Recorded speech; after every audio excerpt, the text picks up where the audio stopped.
नमस्कार, जय एकवीरा सगळ्यांना. Welcome to my YouTube channel Mr and Mrs Ghogale. आज आपण पाणीपुरीच्या घरच्या घरी पुऱ्या कशा बनवायच्या हे बघणार आहोत. तर आमची ताई आज तुम्हाला दाखवणार आहे. ह्याच्यामध्ये आपण मैदा वगैरे काही यूज करणार नाही आहे. तर चला बघूया काय काय इंग्रेडियंट्स लागणार आहेत. 1 वाटी गव्हाचं पीठ आणि 1 वाटी रवा आणि त्याच्यामध्ये चवीपुरता मीठ.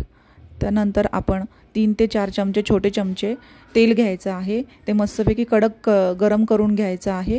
त्यानंतर त्याच पिठामध्ये ते ओतून घेऊ आणि ते मस्तपैकी मिक्स करून घेऊया हाताने असं स्मॅश केल्यानंतर एक गोळा तयार होईल. म्हणजे आपलं मोहन मस्तपैकी संपूर्ण पिठाला लागलेलं आहे. त्यानंतर साधं पाणी घेऊन आपण मस्तपैकी जसा चपातीचा गोळा बनवतो तसा बनवून घेऊयात. त्यामध्ये नंतर लास्टला संपूर्ण झाल्यावरती तेल लावून ठेवू आणि तेलाने मस्तपैकी मिक्स करून घेऊयात. त्यानंतर त्याच्यावरती साधा कपडा लावून ठेवूया.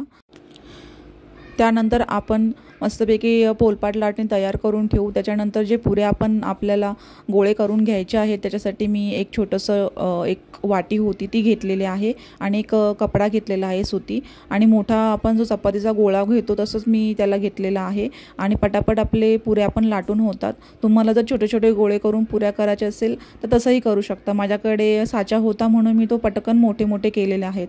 तुम्ही त्याला डायरेक्टही लाटून लगेच तळू शकता पुरीसारखे. मी त्याला 5 ते 6 तास सुकवून ठेवणार आहे. त्यानंतर मी तळणार आहे आणि मंद आचेवर वगैरे करू नका. चांगलं घ्या. आपलं जे तेल आहे ते चांगलं गरम झालेलं हवं आणि अशाप्रमाणे आपल्या पुऱ्या ज्या आहेत त्या फुलून निघतील. अशाने तयार झालेली आहे आपली पाणीपुरीची पुरी.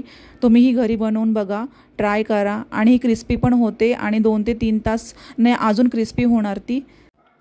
तर कशा वाटल्या तुम्हाला हेल्दी गव्हाच्या कुरकुरीत पुऱ्या हे नक्की कमेंटमध्ये सांगा आणि अशाच नवनवीन व्हिडिओ पाहण्यासाठी माझ्या चॅनलला लाईक करा, शेअर करा, सबस्क्राईब करायला विसरू नका. भेटूयात नवीन व्हिडिओसोबत. तोपर्यंत थँक्यू.